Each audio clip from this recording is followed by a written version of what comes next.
আশিকালের বাসি বুড়ি। 80-90 দশকের মেয়েরা নাকি মান সম্মানকে ইজ্জতকে বাঁচাতে জীবন দিয়ে দিত, আর এখন এই যে দেখেন কেক নিয়ে আসে নাই, ওনার ছেলে নাকি কেক নিয়ে আসবো, আজকে নাকি গল্প করব। তো ইনাদের মতো মানুষের কাছ থেকে যুব সমাজ ধ্বংস ছাড়া আর কি অন্য কোনো কিছু মেসেজ পাবে? মানে দেখাইতেছে দেখো আমার কি অবস্থা, দেখো এই সেই হেনতেন। মানে আসলেও আপনারাও মানে পাগল হয়ে গেছেন, তা না হলে কি আছে এর মতো কি আছে সিস্টেমে দেখা যায় মহিলাকে নাকের ফাঁসগুলো ভম্বমা, হাতি দেখবো নাকের ফাঁসের ভিতরে দিয়ে নিয়ে আপনারা একেবারে কি কৌতূহল হয়ে উঠেছেন একেবারে। দেখেনছে কি অবস্থা, দেখেনছে।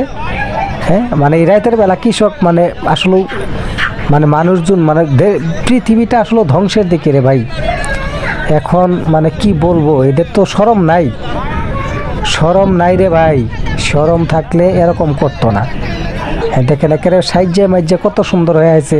আশিকালের বাসি বুড়ি, দেখেন আশিকালের বাসি বুড়ি ভাইরাল হওয়ার জন্য মানে কয়দিন কেক টেক বেচলো, এখন আবার দেখি মুরগি মানে যে গুস্ত পাকায় বেছে তরকারি। তাহলে মানে কি বলবো রে ভাই।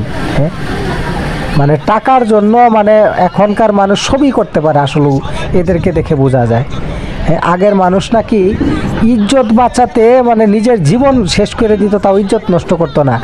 আর এখন দেখেন নিজের মান সম্মানকে বিসর্জন দিয়ে দেখেন একেবারে যে কত কত ফাঁস দিয়ে দেখেন এটা দুইটাই লাগাইছে, মানে লাগাইতেছে আর দেখাইতেছে, বলে দেখো দেখো দেখো আমাকে দেখো তোমরা। হ্যাঁ, আসলে কি বলবো রে ভাই, লজ্জা হওয়া উচিত আমাদের। আল্লাহ